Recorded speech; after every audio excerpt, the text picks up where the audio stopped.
Hello ndugu wapenzi wasikilizaji na watazamaji wa channel yetu pendwa. Kama wewe ni mwanafunzi umesikia swala zima la scholarship ya kwenda Uturuki, basi ni swala ambalo unatakiwa ufanye kwanza application katika mtandao, na unabonyeza ile link ambayo ipo kwenye tangazo. Ukishabonyeza ile link itakuleta sehemu ifuatayo. Hii sehemu utabonyeza ili neno register. Unaona ile neno hapo lenye maandishi ya blue. Ukibonyeza ile neno utaingiza email na password, kisha itakutumia ile email na password utakushaziingiza, utatumiwa kwenye email yako, utatumiwa kodi fulani. Zile kodi ukizibonyeza zitakurudisha tena huku. Sasa ukisharudi huku sasa unakuja utajikuta unatokezea hii sehemu hapa, utaona imeandikwa Turkey Burslari. Hii ndo website sasa ya kufanya uwezi kufanya application. Utaingiza email yako na password yako, alafu utasubiria kwa muda wa dakika kadhaa tu hivi itafunguka. Lakini ni kuase, cha kwanza kabisa hakikisha unaingiza email alafu unatembelea kwenye email yako kule. Inakaa kama dakika 10, unakuta umeshatumiwa kodi kule.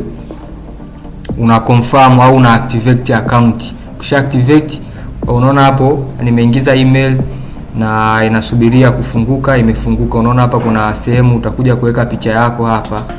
Hivi vidude huku pembeni unaviona imeandikwa home page, na hivi vinavyofuata vyote chini unatakiwa uvijaze. Utakuwa unabonyeza kila kimoja unajaza. Unaama umejaza itakuwekea tiki. Umeona kama hapo ilipopita huyu alijaza ikamwekea tiki kwamba tayari amemaliza kujaza, kwamba hicho kitu sasa anaweza kaendelea na process nyingine. Unaona hizo tiki personal information amejaza zote. Utajaza kulingana na ninatumia lugha rahisi tu, ni Kiingereza kirahisi.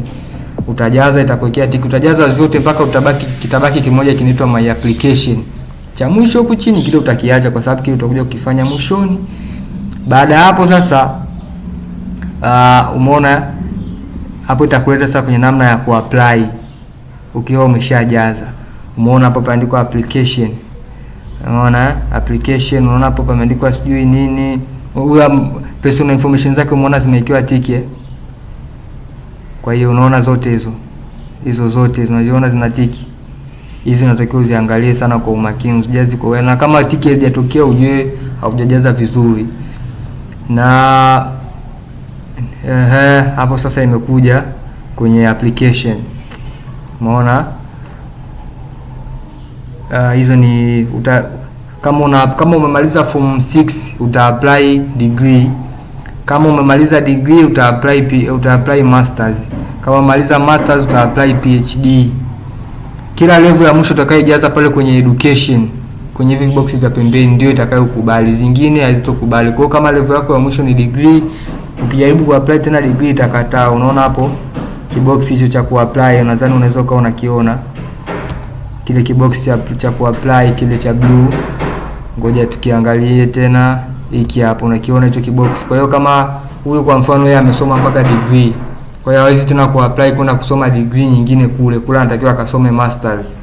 Kwa hiyo anatakiwa aendelee na kuapply hapo. Unaona amebonyeza ikafunguka ikamletea. Sasa anatakiwa ajaze hivi vitu tena hapa juu, ambapo hii application ya kwanza condition utazisoma hizo condition zote afu utapiga yes I agree with this condition. Ya pili inakuja hii hapo ni preference. Hapo utachagua vio 12 na department ambazo unataka kuzisomea na vio 12 na course utachagua hapa kwenye preference. Sio lazima 12 lakini maximum ni 12, huwezi kupanda juu ya hapo. Kuna kibox cha pili kinaitwa letter of intent. Hapo utajielezea, kwa atakupa maswali kama 8 hivi. Utakuwa unajielezea kwa uelewa wako. Unaulizwa labda what is your experience, academic